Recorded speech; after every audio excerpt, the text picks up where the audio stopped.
Vedantu G ಬನ್ನಿ ಕೂತ್ಕೊಳ್ಳಿ. ಕೂತ್ಕೊಳ್ಳೋದಿಲ್ಲ, ಆಮೇಲೆ ಮೊದಲು ನಿಮ್ಮ ಅತ್ತೆ ಮಾವನಿಗೆ ಫೋನ್ ಮಾಡಿಕೊಡು. ನಾನು ಅವ್ರ ಹತ್ರ ಮಾತಾಡಬೇಕು. ಅತ್ತೆ ಮಾವಂಗ ಯಾಕೆ? ಯಾಕೆ ಅಂತೆಲ್ಲ ಪ್ರಶ್ನೆ ಮಾಡಬಾರ್ದು. ನಾನು ಅವ್ರ ಹತ್ರ ಮಾತಾಡಲೇಬೇಕು. ಯಾಕೆ ನಾನು ಮಾತಾಡಬಾರ್ದಾ? ಅಯ್ಯೋ ಹಾಗೆಲ್ಲ ಏನೂ ಇಲ್ಲ ಅಜ್ಜಿ. ಸಡನ್ ಬಂದು ಫೋನ್ ಮಾಡಿಕೊಡು ಅಂತ ಕೇಳಿದ್ರಲ್ಲ, ಹಾಗಾಗಿ ಕೇಳಿದೆ ಅಷ್ಟೇ. ನಿಮ್ಮ ಅಮ್ಮನ ಹುಡ್ದಬ್ಬದ ದಿನ ಎಲ್ಲನೂ ಹೇಳ್ತೀನಿ ಅಂತ ಹೇಳಿದ್ಲು, ಆದರೆ ಅದಾಗಲೇ ಇಲ್ಲ. ಅದಕ್ಕೆ ನಿನ್ನ ಮದುವೆ ವಿಚಾರವಾಗಿ ನಾನೇ ಅವ್ರ ಹತ್ರ ಮಾತಾಡಬೇಕು. ಫೋನ್ ಮಾಡಿಕೊಡು. ಸರಿ ಅಜ್ಜಿ, ಮಾವನಿಗೆ ಫೋನ್ ಮಾಡಿಕೊಡ್ತೀನಿ.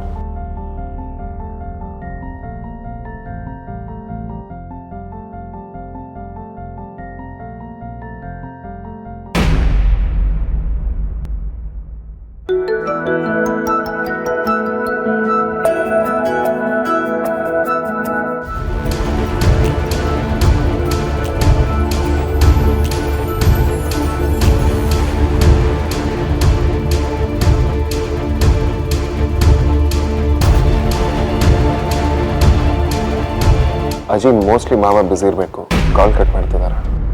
ಲ್ಯಾಂಡ್ಲೈನ್ಗಾದ್ರೂ ಮಾಡೋ. ದೊಡ್ಡ ಕಂಪ್ನಿ ನಡೆಸ್ತೀಯಾ? ಇದೆಲ್ಲ ಗೊತ್ತಾಗಲ್ವಾ? ಮಾಡು.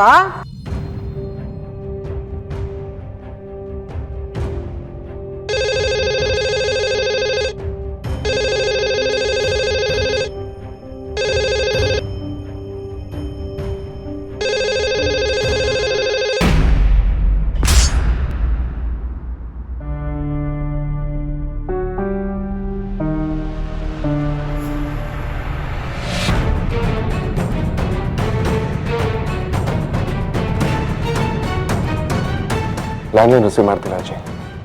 ಇದೊಳ್ಳೆ ಕತೆ ಆಯ್ತಲ್ಲ. ಅದೆಲ್ಲ ನನಗೆ ಗೊತ್ತಿಲ್ಲ. ನಾನಂತೂ ಅವ್ರ ಹತ್ರ ಮಾತಾಡಬೇಕು. ಅದೇನು ಮಾಡ್ತೀಯೋ ಮಾಡು. ಇಲ್ಲ ಅಂದರೆ ನಿನ್ನ ಭಾವಿ ಹೆಂಡತಿ ನಂಬರ್ಗಾದ್ರೂ ಫೋನ್ ಮಾಡೋ.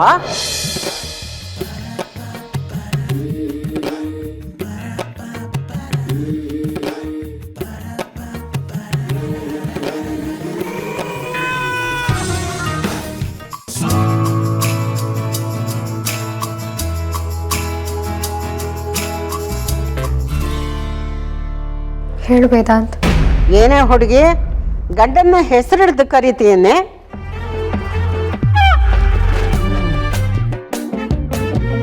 ಅಜ್ಜಿ, ಅವನಿನ್ನೂ ಗಂಡ ಆಗಿಲ್ವಲ್ಲ. ಮದ್ವೆಗೂ ಮುಂಚೆ ಗಂಡನ ಮುಂದೆ ಬೆಂಡಾಗ್ಬಿಟ್ರೆ ಮದ್ವೆ ಆದ್ಮೇಲೆ ಮರ್ಯಾದೆ ಕೊಡಲ್ಲ ಅಂತ ಯಾರೋ ಹಿತೈಷಿಗಳು ಹೇಳಿದ್ರು. ಇದು ಮಾತು ಅಂದ್ರೆ.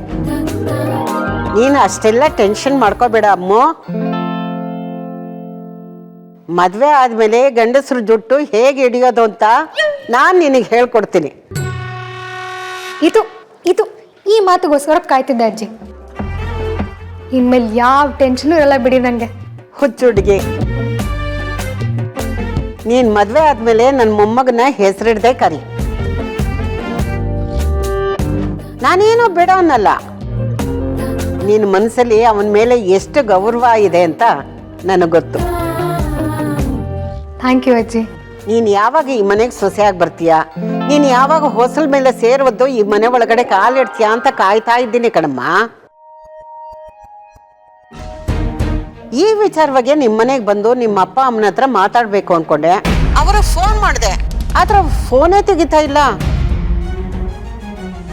ಅಮ್ಮೋ, ನೀನು ಅವ್ರನ್ನ ವಿಚಾರಿಸಿ ನನಗೆ ತಿಳಿಸ್ತೀಯಾ? ಆಯ್ತು ಅಜ್ಜಿ, ಈಗಲೇ ಹೇಳ್ತೀನಿ. ಫೋನ್ ಇಡ್ಲಾ? ಹಾಂ ಸರಿ ಅಮ್ಮ. ಅಜ್ಜಿ ಅಜ್ಜಿ ಒಂದು ನಿಮಿಷ ಬಜಾರಿ. ಹೇಳು ವೇದಾಂತ್. ಹಾಂ ಗೊತ್ತಾಯ್ತು ಗೊತ್ತಾಯ್ತು. ಮಾತಾಡು ಮಾತಾಡು. ಅಪ್ಪ ಅಮ್ಮ ಇನ್ನೂ ಬೇಜಾರು ಮಾಡ್ಕೊಂಡಿದ್ದಾರಾ? ಅದವ್ರ ಮನಸ್ಸಿಂದ ಅಷ್ಟು ಬೇಗ ಆಚೆ ಹೋಗಲ್ಲ ವೇದಾಂತ್.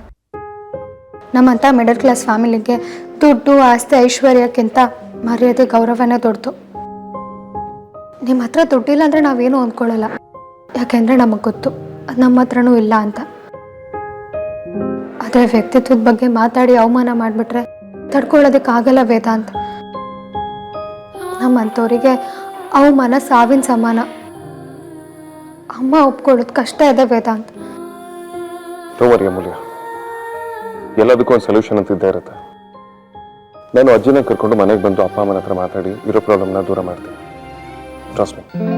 ನನ್ನ ಮನ್ಸು ಕೂಡ ಅದನ್ನೇ ಬಯಸುತ್ತೆ ವೇದಾಂತ್. ನನ್ನ ಆತ್ಮನೇ ನಿನಗೆ ಕೊಟ್ಟಿದ್ದೀನಿ. ಆ ಬಜರಂಗಿನೇ ಕಾಪಾಡಬೇಕು ನಮ್ಮನ್ನ. ಡೋಂಟ್ ವರಿ ಅಮೂಲ್ಯ, ನಾನಿದ್ದೀನಿ. ಎಲ್ಲ ನಾನು ಸರಿ ಮಾಡ್ತೀನಿ. ಆ ಬಜರಂಗಿ ಮಾತ್ರ ಗೊತ್ತು ನಮ್ಮ ಪ್ರೀತಿ ಎಷ್ಟು ಪ್ಯೂರ್ ಅಂತ. ಖಂಡಿತವಾಗ್ಲೂ ಆ ಬಜರಂಗಿ ನಮ್ಗೆ ಹೆಲ್ಪ್ ಮಾಡೇ ಮಾಡ್ತಾರೆ. ಈ ವೇದಾಂತಗೆ ಅಮೂಲ್ಯ, ಅಮೂಲ್ಯ ವೇದಾಂತ. ಅದು ಯಾವತ್ತೂ ಬದಲಾಗೋದಿಲ್ಲ, ಬದಲಾಗೋದಕ್ಕೆ ಸಾಧ್ಯನೂ ಇಲ್ಲ. I love you Amulya, I love you Amulya, I love you Amulya. ಈ ಅಮ್ಮಗೂ ವೇದಾಂತ ಬೇಕು.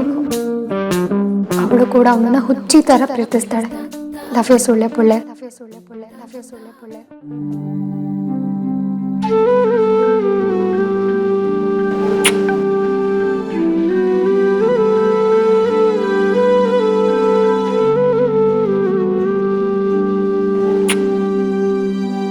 Take care.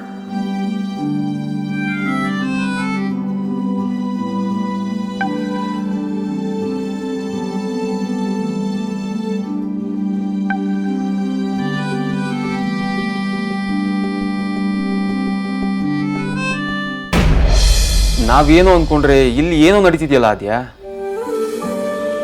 ಅತ್ತೆ ಎಲ್ರಿದ್ರು ಅನೌನ್ಸ್ ಮಾಡ್ತಾರೆ, ಎಂಗೇಜ್ಮೆಂಟ್ ನಡೆಯುತ್ತೆ, ಆಮೇಲೆ ನಾವು ಮಗು ವಿಚಾರನ ಹೇಳ್ಬೇಡ ಅಂದ್ಕೊಂಡ್ರೆ ಇಲ್ಲಿ ಬೇರೆ ಏನು ನಡೀತಿದೆ. ಇನ್ನೂ ಎಷ್ಟು ದಿನ ಅಂತ ಈ ವಿಚಾರನ ಮುಚ್ಚಿಡಕ್ಕಾಗುತ್ತೆ ಹೇಳು? ಮುಚ್ಚಿಡದೆ ಬೇರೆ ದಾರಿ ಇಲ್ಲ ಸಾರ್ಥಕ್. ಮುಚ್ಚಿಡ್ತಾ 9 ತಿಂಗಳಿಗಿಂತ ಜಾಸ್ತಿ ಮುಚ್ಚಿಡಕ್ಕಾಗುತ್ತಾ ಆದ್ಯಾ? ಈಗದ ಇದನ್ನ ಎಲ್ರಿಗೂ ಹೇಳ್ಬೇಡ ಪ್ಲೀಸ್ ಸಾರ್ಥಕ್, ಇದೊಂದು ವಿಚಾರದಲ್ಲಿ ನಂಗೆ ಬಲವಂತ ಮಾಡಬೇಡಿ. ಇಷ್ಟು ದಿನನೇ ಸುಮ್ಮನೆ ಇದ್ದೀವಿ, ಇನ್ನು ಕೆಲವು ದಿನ ತಡ್ಕೊಳ್ಳೋಣ ಅಲ್ವಾ? ವೇದಾಂತಣ್ಣ ನಮಗೋಸ್ಕರ ತುಂಬ ಸ್ಯಾಕ್ರಿಫೈಸ್ ಮಾಡಿದ್ದಾನೆ. ಅವನ ಸುಖ ಸಂತೋಷ ಅದನ್ನೆಲ್ಲ ಬಿಟ್ಟು ನಮ್ಮ ಬಗ್ಗೆನೇ ಯಾವಾಗಲೂ ಯೋಚನೆ ಮಾಡಿದ್ದಾನೆ. ಅವನು ಸಂತೋಷವಾಗಿರ್ಬೇಕು ಅಂದರೆ ಅವನ ಅಮೂಲ್ಯನ ಮದುವೆ ಆಗಲೇಬೇಕು ಸಾರ್ಥಕ್.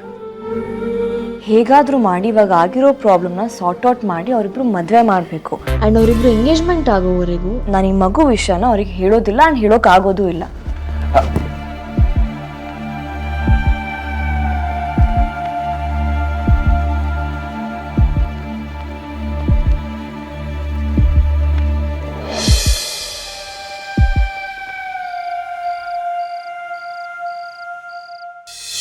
ನಾನು ಹೇಳಿದ್ನ ಕರೆಕ್ಟಾಗಿ ಡೆಲಿವರಿ ಮಾಡಿದ್ಯಾ? ಏಟ್ ನಿನಗ್ ಬಿದ್ರೋ ಗಾಯ ಎಲ್ಲಾಗ್ಬೇಕೋ ಅಲ್ಲಿ ಜೋರಾಗೇ ಆಗಿರುತ್ತೆ.